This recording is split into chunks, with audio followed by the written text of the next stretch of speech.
In June 2022, I was brought into the hospital for an emergency C-section. After having a very hard pregnancy, I was swollen, sore, uncontrollable blood pressure. And I went in, my medication wasn't working anymore, so they brought me in for a few tests and decided that my baby had to be born. I finished work on the Friday and he was born on the Saturday at 35 weeks.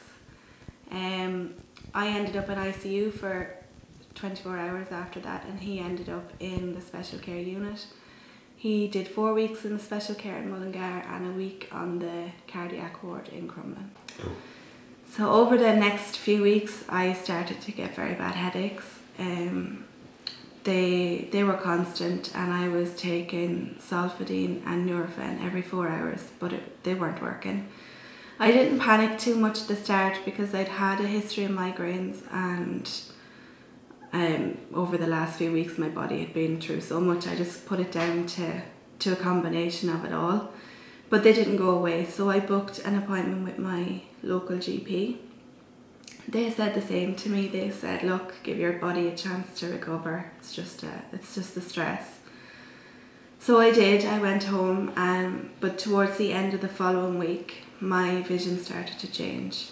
Everything started to go blurry and dull. It was like someone had turned the brightness down on the world around me, I suppose, like when you turn your brightness down on your phone screen.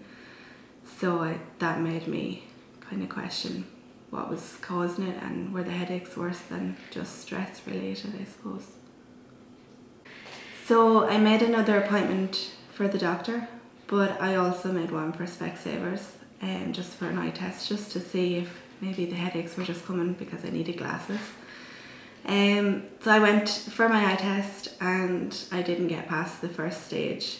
They did the scans at the start, and instead of going and sitting the eye test, then I was brought straight into the optician, and he said that glasses were not going to fix my problem, that there was swelling on my optic nerves, but they couldn't see what was causing the swelling. So I was sent to the Royal Victoria, the Eye and Ear Hospital, where they repeated scans, and they said the same thing to me, that they could see the swelling but they couldn't see what was causing it, and that I needed a CT scan. So they sent me to Tullamore because that's my local hospital.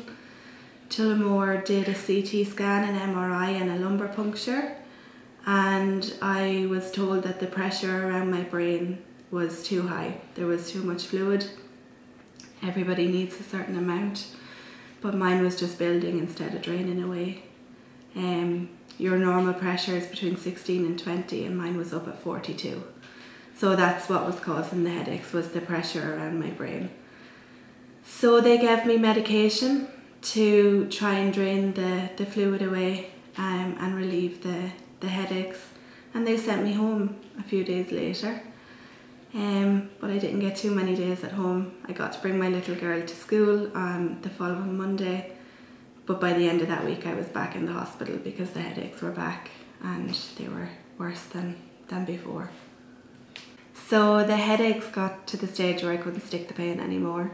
I decided I wanted to go further, and I took myself to the Hermitage to see if they could help me. I went to A&E up there, and the doctor was really nice, but he was upfront and honest with me, and he said he couldn't help me. I needed to go to Beaumont.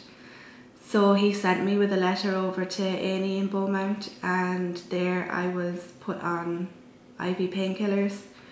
They repeated a CT scan and a lumbar puncture. I was admitted, and the dosage of medication to drain the fluid was increased. A day or two later it hadn't seemed to do much for me, so the neurologist and they sent me down to the ophthalmologist. There they said to me that I needed something done, and quickly, because I was going to lose my vision.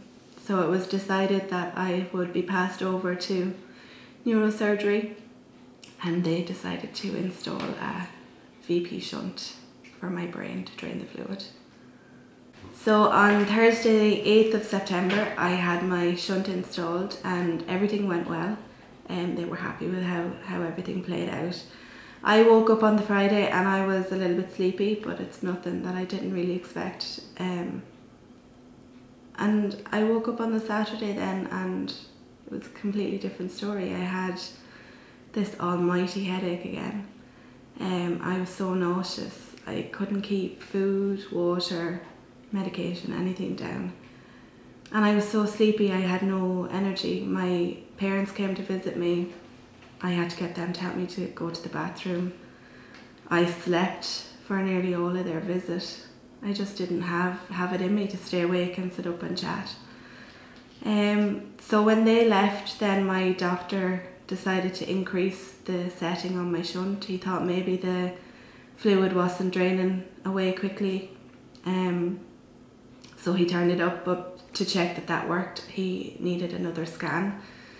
So they brought me down, but I should have known then that something wasn't quite right, because I was just back in my room and the doctors were right in behind me, not even 10 minutes later, to say that the radiologist was concerned about my sinuses.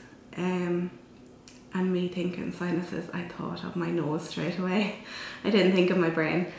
So I needed another scan, but I needed the dye injected this time. So they brought me straight back down and I was wheeled straight in.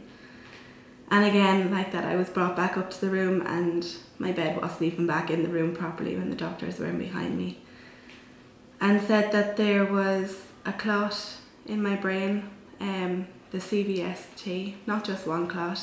I had the big mammy clot and all her little babies.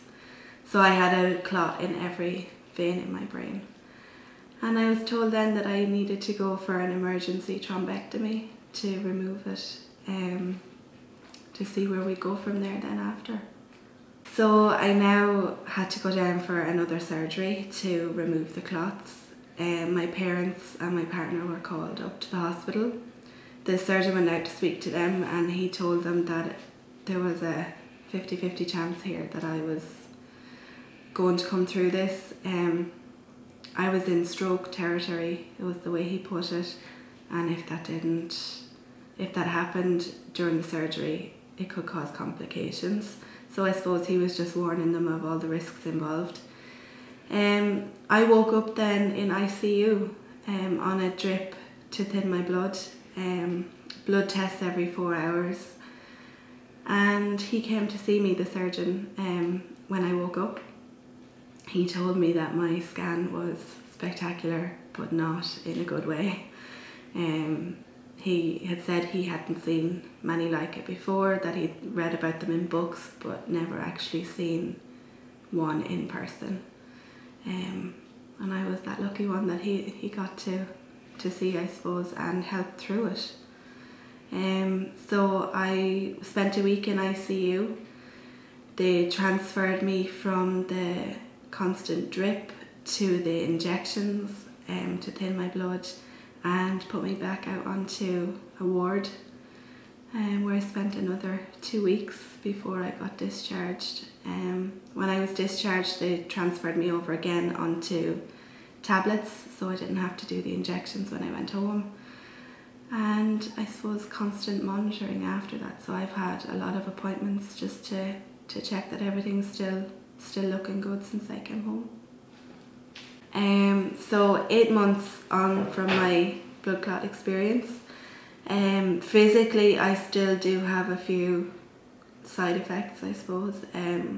My optic nerves are scarred, so it has changed the vision permanently in my eyes. My right eye is more affected, and that's where the big clot was.